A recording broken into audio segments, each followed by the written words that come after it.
Bob Hall, Brett Hagenboo, Kevin Sparks. And ladies, we're going to call you up. These are families that have been impacted by this. I want to give you a first look at what is the problem. What's the problem in the last 3 to 4 years? That's the problem, ladies. That's the problem. That's the problem. 8,300 locations have opened up, doing $8 billion worth of business in Texas, preying on young people, preying on any adult who doesn't know what is really in the products they're buying. This is what we're talking about. Let me get to the mic.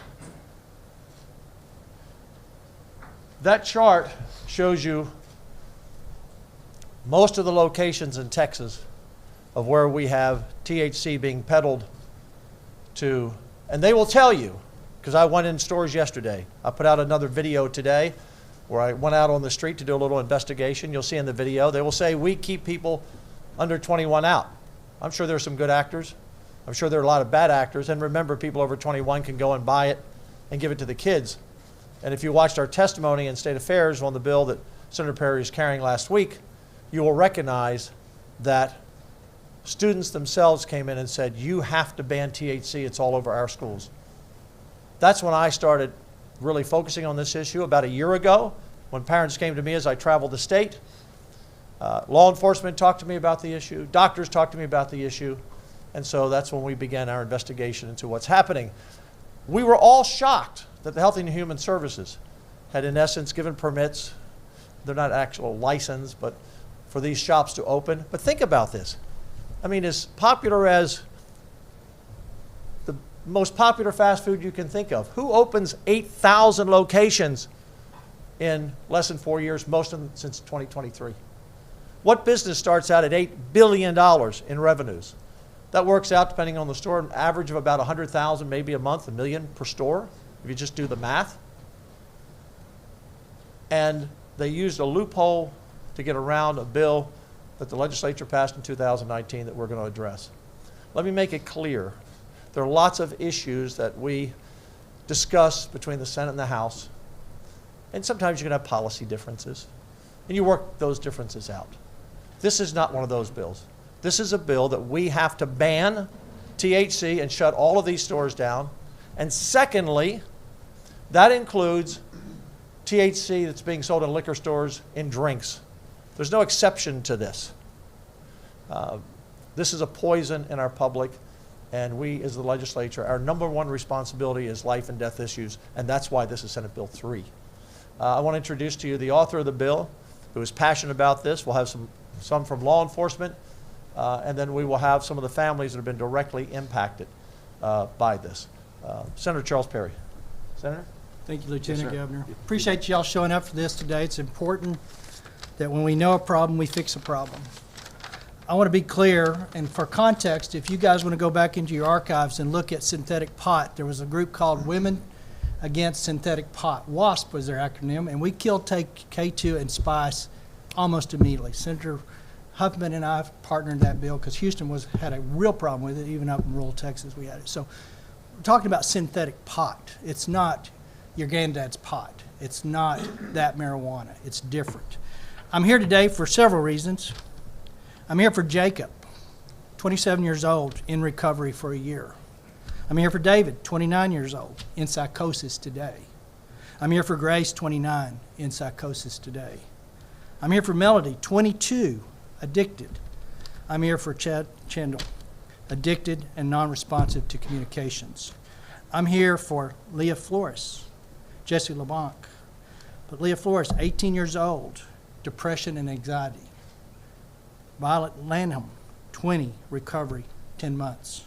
James Adams, 21, recovery, 7 years. I believe it's Idet, psychosis. What you hear a lot about is this stuff's going to kids. 29, 22, 29, 22, 22, 18, 20, 21. This is changing people's life in short order because it's been marketed as something that is safe and legal, and it's anything but. The deception in this industry and what they have created and the lives they have ruined is unacceptable and unnecessary. There are a few things in the legislatures we get to do that when we see something, we can be preemptive of keeping it from going further than it already has. As the modern day philosopher of Barney Fife would say, we got to nip it, and we need to nip it in the bud, and we should have done it the last couple of sessions. But the facts are clear. This is a real problem. I'll speak a little bit to it. Profit over people is never an excuse to ignore the people. That's what you hear from the industry. We're making all this money, we're providing all these jobs. I tell you, the taxes we collect does not cover the behavioral health issues that's created in addiction that the state budgets of today have to cover. If I had been in prohibition, we wouldn't have the budget the size that we have. That's where I'm at on this issue. This is causing problems that no amount of tax dollars is going to cover the fix. But more importantly, what is the price you put on the loss that these families have suffered and generations to come will have? This is just a few of the people I know about. I'm sure it's in the thousands across this state that are dealing with the same issues. They just don't know that we're actually trying to address the issue. It's out of control. Beverages. I hear a lot that beverages. Who in what world, whose mind in what world would conceive that if you mix drug and alcohol that the end result can be anything but bad? That doesn't end well for any people. The beverage industry doesn't realize it, or maybe they do, but the molecules act differently in THC when mixed with alcohol, and your brain is more receptive and craves more of it. So it's just as bad as the stuff that you vape or get off the shelves. It cannot be exempted from this. To the lobbyists that are supporting this, I've told them they have every right to make a living, and I don't care who they represent. I will tell you, legislatures have all the prerogative on who they talk to every session when they come back. That's not a warning, that's not a threat. It's a two-way street. People that are advocating that this okay are literally creating a situation where kids, families, and lives will be changed impermanently for generations. So let your conscience be your guide. But I, as a legislature, do not have to associate myself with anybody I choose not to, other than constituents always have an open door. But I'm serious about shutting this down. I'll go back to, this is in synthetic pot. I saw a survey today for one of y'all's colleagues. He has no credibility in my book anyway, but he did a poll, and I think he was talking about legitimate pot recreational use polls. Whether that's good or bad or indifferent, it is not that. It is not that animal. It is something that is synthetically made in a chemist's laboratory with no recourse or care or conscience about the impact it has. So this is not pot of yesterday. This is stuff that will change lives forever in a very negative way, and actually probably cause loss of life at the end of the day, because paranoid and schizophrenia are the attributes that are a common theme when you talk to these parents of these kids that are in this stuff. Paranoid and schizophrenia is not a good place to be, and it don't undo it. So with that, I thank you for that. We'll have some other people here to support what we're doing, but I want the message to be clear. We're serious about stopping it because of the substance that it is, and it's different than what we grew up with. It's just like a K2 or Spice Arena. The quality of those products is not monitored. It goes from 30% on average all the way up to 80% THC inside of it, and you don't know what that pot is being mixed with when it was put in there. A lot of these are foreign manufacturers. It doesn't matter to me where it came from. It just needs to be gone. Thank you, guys. You will introduce? Chief Dye? Thank you, Senator. He's out of Alan. Allen, that's right. Yes, sir. Well, good morning. My name is Steve Dye. I'm the Chief of Police in Allen, and I'm also here representing the Texas Police Chiefs Association regarding our serious concerns with this illegal and open sale of these consumable THC products. The blatant circumvention and abuse of the 2018 Federal Farm Bill and the 2019 Texas legislation have resulted in a massive industry exploiting a loophole in the law to sell illegal THC and other psychoactive substances that pose significant health risk, particularly to our communities and our adolescents in our communities. Consumable THC products currently imported from other states and sold in locations throughout Texas are more potent than ever before. Many of them contain illegal Delta-9 and chemically modified Delta-8 that predominantly test well above the 0.3% threshold. In fact, undercover police investigations have found THC consumables that tested up to 78% THC concentration, which is many times more than the naturally grown marijuana of the past, which was less than 5% THC. Wholesalers and retailers often market these products as candy, chips, and cookies, covering labels to disguise and mislead on the contents. Consumers have no idea what they're consuming in these containers. And most people think that if you walk into a store and you're able to buy something from a retail establishment, it must be legal and it must be safe. With these THC consumables, neither is true. Intentional mislabeling on many products have led to accidental overdoses and increased addiction, with proven research showing that these products carry many long-term health risks, particularly to our young people. And more THC overdoses are occurring in our hospitals and county jails. We all remember, as has been mentioned, our K2 spice bath salts epidemic, in which we were able to quickly eradicate that because people were dying. These high THC consumables are no different, other than they are causing a slower, less conspicuous disability and death. And while manufacturers, wholesalers, and retailers claim they are therapeutic, we have definitive evidence showing that they know what they're selling is intoxicating. The lab reports attached to these out-of-state products are almost always inaccurate, and that many businesses are selling these dangerous products to underage kids. Most of these THC retailers are here for one specific reason: to get people high. And they have proven to be so toxic that even the state of California and other states have banned them. Texas already has a compassionate use program in place for those needing THC for medicinal purposes. So why should taxpayers bear the burden to help retailers sell for-profit products just to get people high and make law enforcement's job that much more difficult? Retailers, not law enforcement, should bear the cost of testing their products in accredited Texas laboratories before they put any product on their shelf to not include anything with THC.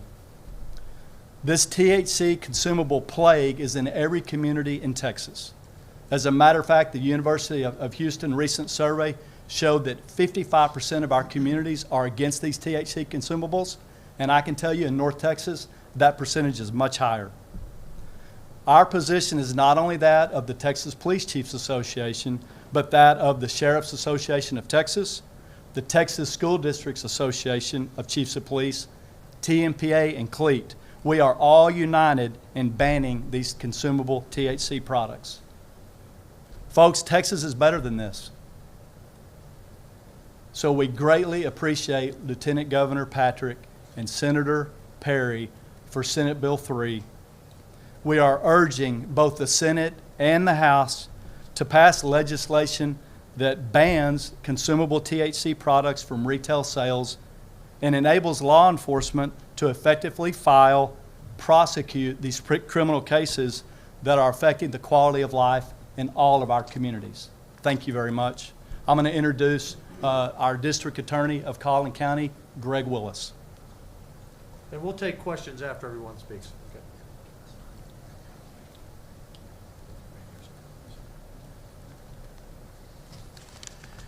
Yes, Greg Willis, Collin County. I'm here to just give you the perspective of a local district attorney. As district attorney, I don't just read about the impact of high-potency THC in studies. I see it firsthand. I see it in the courtroom. I see it in hospital records. I see it in shattered lives. This is not yesterday's marijuana. Daily dosing basically can make psychosis 5 times more likely. For 1 in 10 heavy users, the psychosis never lifts and it becomes a lifetime of mental illness. One hit, one habit, and the door to schizophrenia swings wide open, never fully closing again. As has been mentioned, we've been here before, K2, spice, bath salts, every time it starts the same. A new drug slips through a loophole, gets marketed as safe, as just another option. But then comes the overdoses, the psychotic breaks, and the ruined lives. But each time Texas has acted, and Texas should act again now. This crisis isn't sudden, but it's slowly. It's slowly choking the life and vigor out of our young people. It strikes not in an instant, but it tightens day by day, until bright minds break and go dark, until our courtrooms fill with cases of promising futures forever cut short, until young defendants stand before us unable to tell reality from delusion. This is not alarmism. 15% of new schizophrenia cases in young men are now linked to cannabis use disorder. How many more before we act? Senate Bill 3 is a clear and a necessary step, because if we wait, then we will be back. Only next time the cost won't be measured in percentages and studies. It will be measured in lives. Young Texans, their futures dimmed and their potential lost. Sheriff Bill Wayburn, Tarrant County. Thank you. Bill Wayburn, Tarrant County Sheriff. And listen, I stand here shoulder to shoulder with these guys because of the evil that is trying to be defeated. I want to make it clear that good men and women were trying to do some things when they had marijuana become a medical product. And we are not against compassionate use or medical marijuana. But what we are against is this evil that has come out of the dark room of the same place. And we need to put a stop to it.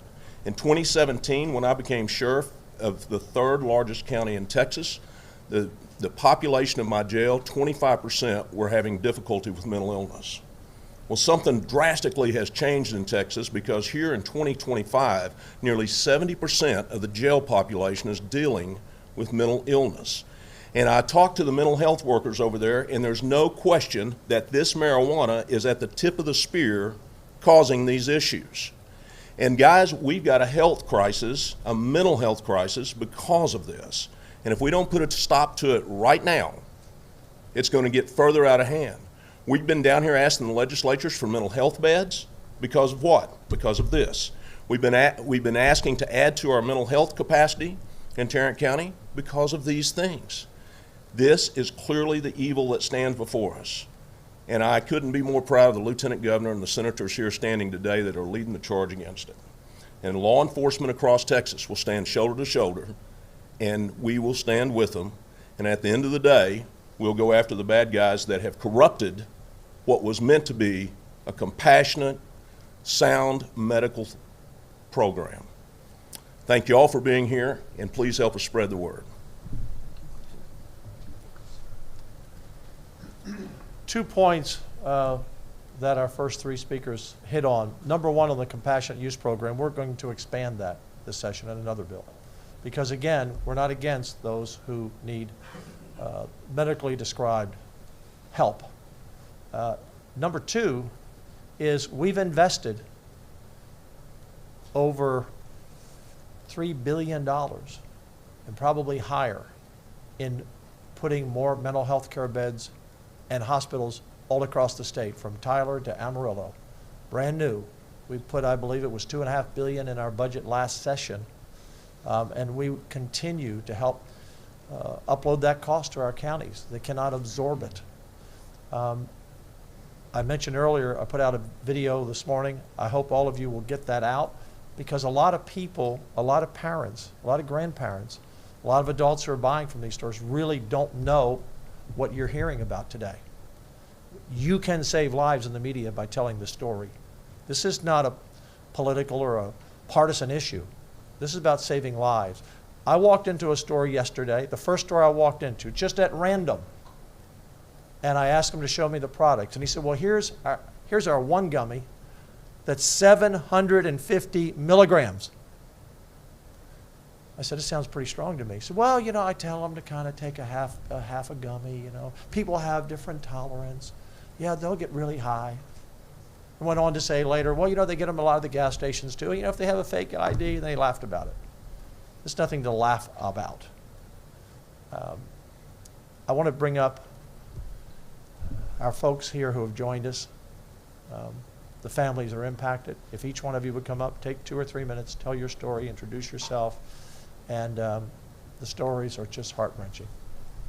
And where's that video? It's on my Twitter feed. It's about 4 minutes long. Yes. Yes, ma'am. My name is Aubrey Adams. I am Director of Citizens for a Safe and Healthy Texas, and Every Brain Matters. On behalf of all Texas families that have been harmed by synthetic THC, I want to thank Lieutenant Governor Dan Patrick, Senator Perry, and everybody who's involved in supporting this bill, SB 3. This bill will save lives. Synthetic THC products mimic everyday foods like candies to attract children.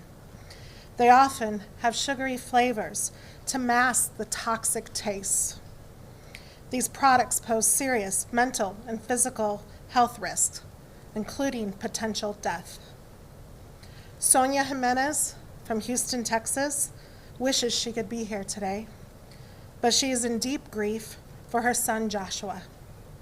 Joshua brought a product called Wedding Cake Delta 8, which caused him to have a psychotic break. The voices in his head told him to go to LA to save God's children. He was suffering. He didn't understand what was happening to his brain. And he stepped in front of a train in Pecos, Texas. He was 22 years old. Mary, from the Houston area also, is now a full-time caregiver for her adult son, who has become psychotic from synthetic THC vapes. He spends his day talking to imaginary people, not sleeping, and refusing treatment. Another family whose young adult son became addicted and experienced symptoms of psychosis from synthetic THC spent $230,000 to get their son treatment out of state due to Texas' inadequate resources. And my son in Houston experienced severe illness from Delta 8 and Delta 10, struggling to eat and drink. This condition is called cannabinoid hyperemesis syndrome and can cause dehydration, seizures, and organ failure. The science is clear. THC can cause psychosis and lead to schizophrenia.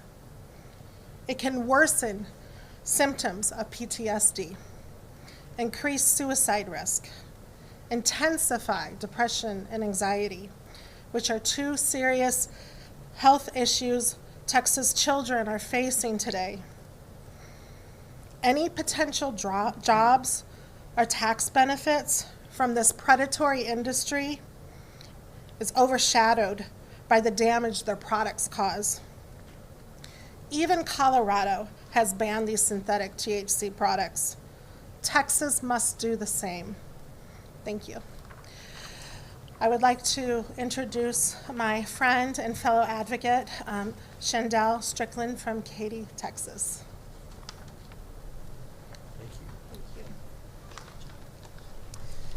Hello, everyone. So very grateful to be here. I'm thankful for each and every one of the men and women who stand behind me in support of the Senate Bill 3. We've all heard the saying, whether we're in the airport, whether we're at a local school, whether we're at work, when you see something, you say something. And so that's why I'm here today at the Capitol to share my story with individuals who just may have not connected the dots when it comes to synthetic THC. As many have already mentioned, synthetic THC has wreaked havoc across our state. And as a mother, as a family member who's seen the tragedy firsthand, I am here to spread the news that we all need to pay attention to what is in our stores, what is in our children's hands. Synthetic THC is the issue, and it's a new age type of drug that many individuals are not aware of. I wasn't aware of it. You've heard individuals talk about psychosis. I'll tell you what experiencing psychosis is like as a mother. I had to pick up my son from a psych ward. I had to speak with a psychiatrist who explained the medication, the recovery process, and what next steps for our family would look like. From there, we spent the night in a hotel room. And for the first time in my life, I experienced being afraid of my own child. Experiencing him being in a different mental state is something that I do not want for any parent in the state of Texas, in our nation. It's something that no one should have to go through. I questioned if I should be in the hotel room with him. I questioned if I need to stay up all night. Am I going to be able to go to sleep? I've watched my son, who I love dearly, stand at the door of the restroom and take several deep breaths to calm himself down so that he could build up enough courage just to take a shower. This is totally different from the individual who I know who loves to model, loves cameras, loves the way he looks, loves to shop. Totally different. Psychosis has no place in our society at all. There are individuals who come against Senate Bill 3, who come against just the opposition to synthetic THC. They feel like we need more regulation. We don't have time for more regulation because families are at risk, lives are at risk. We are asking for a total ban of synthetic THC. As an individual who has experienced what psychosis has like, it even had an impact on my health. I was nearly at the brink of having a mental breakdown from seeing my loved one in such a situation that I couldn't fathom. I could not fathom it. But learning everything that I've learned about synthetic THC and these products that are so readily available. We all know the number of Starbucks and McDonald's. They're plentiful across the state of Texas. It's about around 2,500. But there are over 8,500 of these smoke shops and all of these liquor stores that have these products available for our children, for our adults, even for us. And unbeknownst to us, there are lies. We're told that they're healthy and they are not healthy. Right? And so I'm calling for each and every individual to learn more and to support the leadership that stands behind me in making sure that we ban synthetic THC in the state of Texas. Thank you. Powerful. Bring up the other ladies. Okay. Phew. That's powerful. And my guess is a lot of you in the media and a lot of you who will see this press conference knew very little about this, knew very little about it. So I'm asking the media to partner with us to get the message out and tell the story. There is no excuse to keep it in beverages. There is no excuse to regulate it. There is no excuse, well, it's someone's right. Message for these businesses, a few that I visited yesterday. It's just a matter of time that someone is going to bring lawsuits against your business on the civil side for their families who have been harmed. We're going to ban your stores. We're going to ban your stores before we leave here for good, whether it's in May or July or August, whenever session is over. We in the Senate, and I believe in the House, will stand together and pass this legislation. My recommendation is, if you're watching, and I know a lot of people are watching from out there who are in this business, you might want to voluntarily close your doors because the investigations are going to continue, and I'm sure the lawsuits are about to come. You know what you're doing. You know what you're doing.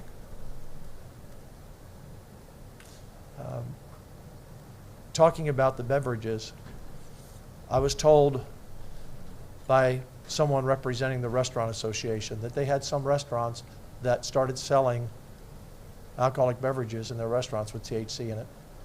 And after a short time, they stopped because some of their customers were losing control after 2 beverages. Doesn't happen for most people after 2 drinks or 2 beers. You know, this is everywhere. And for our parents out there, you need to sit down and talk with your kids about this, because once again, it's being sold to them as it's just a candy and it's okay. And again, all of these plus 20s whose lives have been destroyed. Would any senator like to make a comment before we open it up? Adam Hinojosa has joined us. Anyone else like to speak? Anyone from law enforcement? Anyone? Let's open for questions.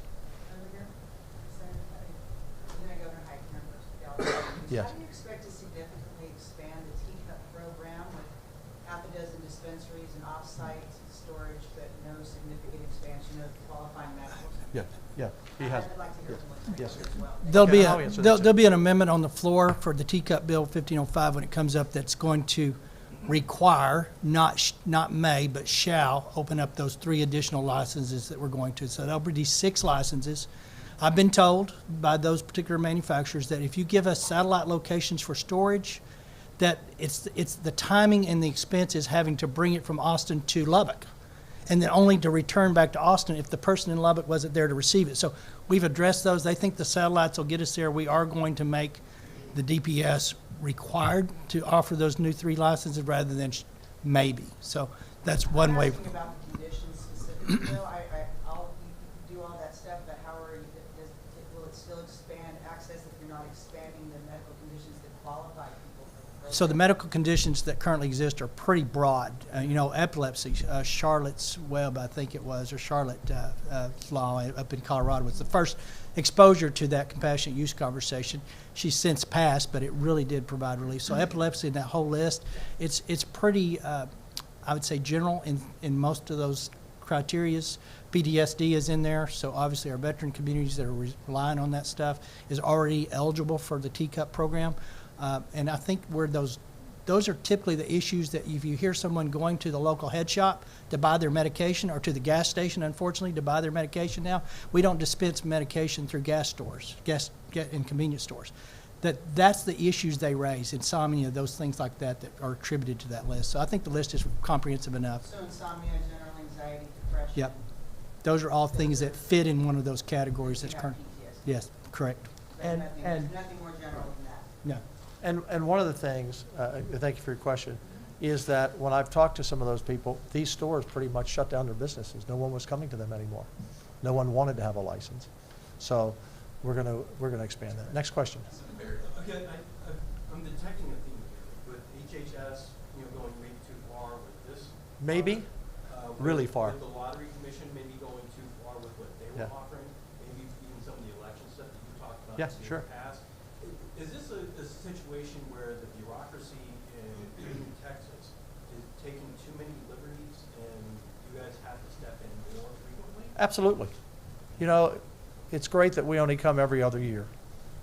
We function very well for being the 8th largest economy in the world. No one does the work that the Senate and the House does in 5 months, and sometimes we're here longer. But when we're gone for 12 or 18 months, in the interim, agencies kind of go their own way. And in the Lottery Commission, as you pointed out, until we went and did that video, the Lottery Commission said, we can't regulate the couriers. And then they sent a letter to the AG, can we regulate them? And then 4 days later, they banned them all. And that is a deep investigation into the potential corruption and money laundering that could be international, national, or just maybe bad actors in the Lottery Commission. We'll see what those investigations bring out. Same thing in this.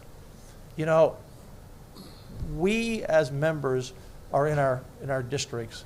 I cover the whole state, but they are talking to the folks from the House and Senate all the time. And you start to hear things bubble up, and you find out, I was shocked. I was shocked that there were so many that opened up just in the last 24 months. I think it's been several thousand just in the last couple of months. And so we said, let's look into it. And what we found was a very ugly picture. And the idea that people are profiting off this at the expense of these lives is just unacceptable. Unacceptable. Anyway. How has HHS? Yeah, good, Charles. What did they do? So to be clear, it's dishes. Yeah. And so dishes didn't do anything wrong. what happened is an industry exploited a loophole that was never intended to be part of a permitting process. And they'll use that this is legal because we've got a lawsuit that has stopped and it's in the process. Truthfully, they challenged DISH's approach to put guardrails, exactly what has happened. And because of the way they went about the process to put those rules in place for this issue that we now face that didn't get implemented, they're in the courthouse. They did not challenge, let me back up, the court has not addressed the actual merits of what that substance is and why it's bad. So when you hear the negative or the false that we are legal because we have a court that's said pause and take a look, it had nothing to do with the substance. So DISH's permitted, I think they did what they expected to do, but they permitted something totally different than what the industry did with it, to be clear. And another thing, a lot of these industry companies that have set up, and not the newest ones, but a lot of them were tobacco sellers before. So when they close their door on the hemp side, they still go back to the tobacco side. So not all of them are going to close. We've just removed something from their inventory that should have never been there to begin with. So this is not, I'm not going to throw the DISH's system under the bus. I think they did exactly what the law said they should do, and they thought they were within their purview of being able to put rules around to prevent things like this by definitions and things that they were not allowed to do, and that's what currently is in the court. I hope after this bill's passed that the court has a pretty clear picture of what the state of Texas is included to do. But DISH's, I'm not saying they couldn't have done a more diligent or better source. The enforcement actions that we've had a little bit of enforcement from it. We're going to step up enforcement. We've got money in the budget for enforcement. So, but it wasn't as much the bureaucracy, it was the industry's exploitation of the substances that were being permitted. So that's the clarity I want to leave you with on that front. Yeah, great clarity. And to follow up on that, part of those issues are when agencies don't communicate with the legislature. So we had to find out through Bob Hall's work, the lottery sold 26 million tickets.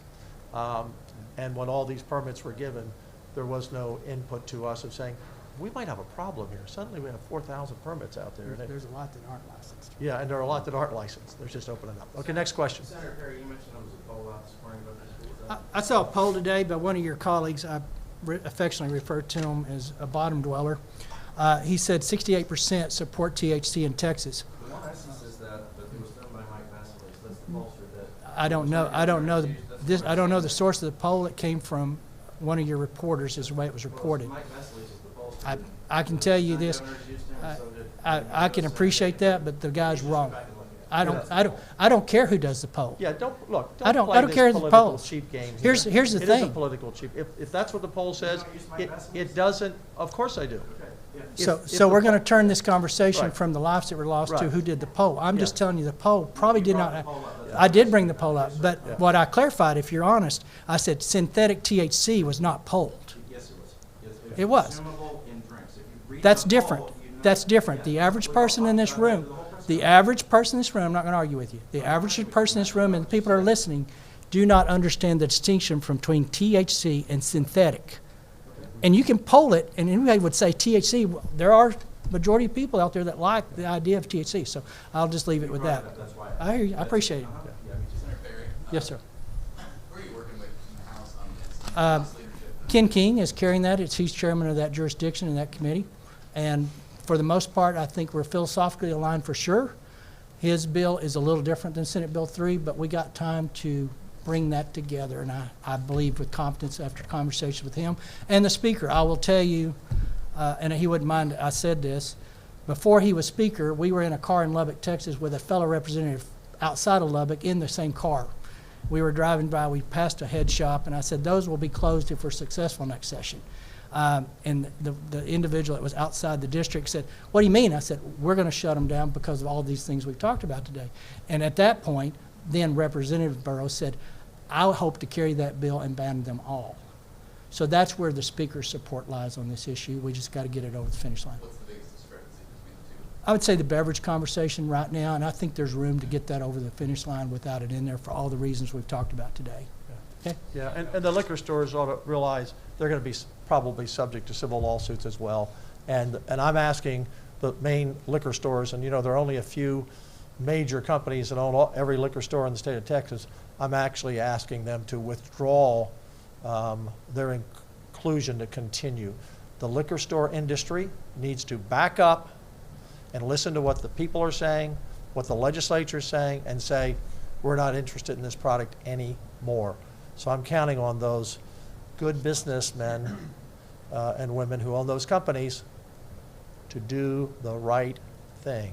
Question? Lieutenant Governor, we have this map of Yes. visible instances. Yes. Some of these products are so available as found instances, and we found a lot on Yeah. websites that can ship these products directly to your Yeah. home. We've seen problems with enforcement. How will that be enforced? Those coming into the state, they're violating Texas law, and we'll do whatever we can within the state to enforce it. And I hope that we would have partnerships that could cross boundaries if need to. If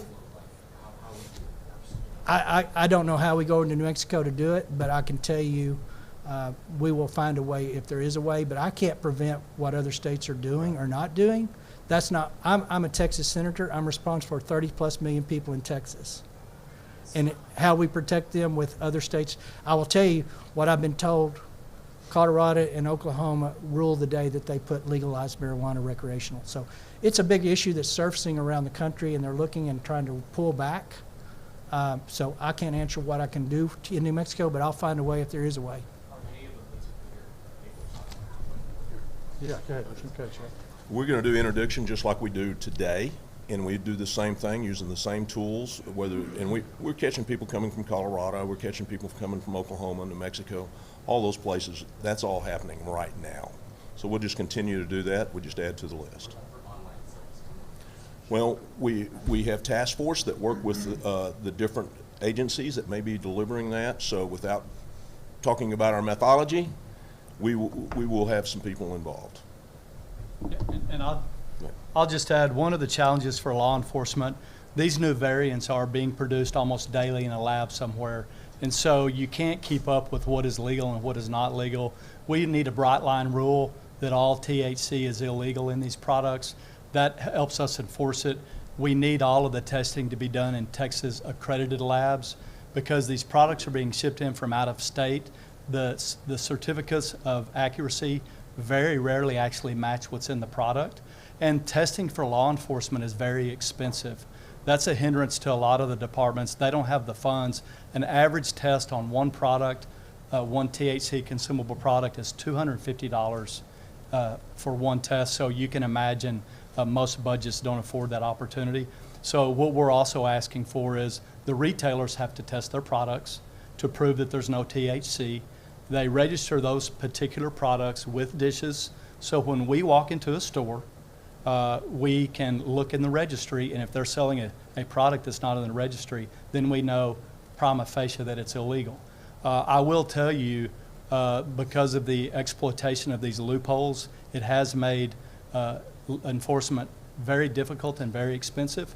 But I will point out that many of us are still prosecuting these cases.